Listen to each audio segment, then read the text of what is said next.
for your experience. The exclusive Serious Not Serious podcast. Yeah. So, Makis, is it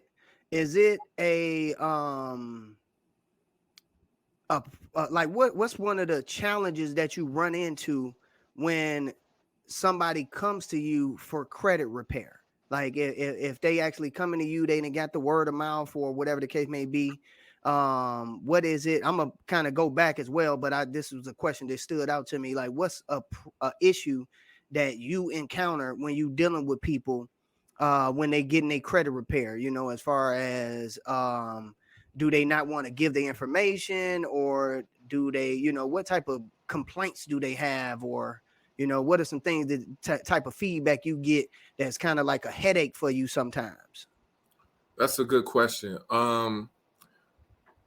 I would say one of the biggest areas or challenges that I face with clients, that especially clients that don't know me, that's referred to me, or that just see it on social media. I noticed that the majority of them have a hard time with patience. Credit repair. I always tell people that credit repair, the difference with that is that it's one of those things to where it's not a right now satisfaction. Mm-hmm.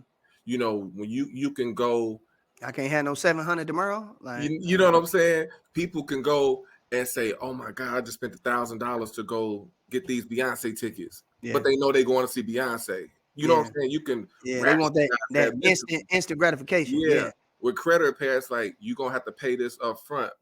We'll talk about it a year from now, and as the leading up to that time frame. So a lot of people want things right away, right now. Right. And the discipline is hard for people to like stay disciplined with. They think that it's my job to just fix everything, or to not knowing that my job is to dispute on your behalf, but it's still the client's job to keep up with their bills. To actually pay their bills on time, to make sure they're keeping that utilization under 30%. Correct. Close. I always tell people try to get it to 10%, but at least 30% or lower. And those are the things that I can't do for the client. They have to do for themselves. So I try my best. Let me jump in here real quick, because a lot of people don't know and don't understand what you mean by 30%. So break down what you mean by 30%. Cool. Perfect. That is the number. That's the percentage that they want you to actually be under when it comes to your overall utilization.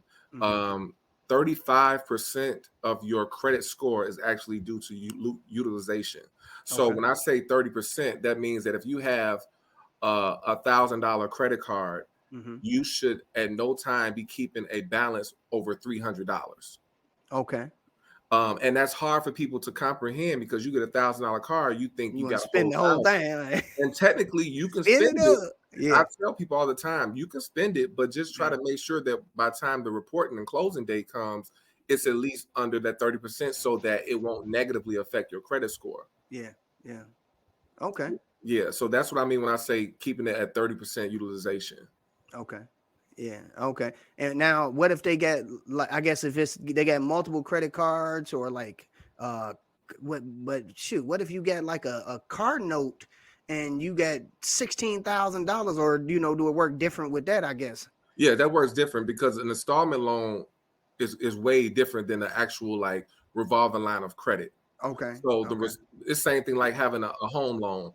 They don't expect you to pay 30% of 300,000. You know what I'm saying? Yeah. So they understand the difference between an installment loan, personal. So it's in a different category or whatever. Exactly. So anytime you got open lines of credit, they want you to stay under that 30% utilization. Okay, got you. So that, make sure when you got your Credit Karma and your Experian app downloaded on your phone, hope you do.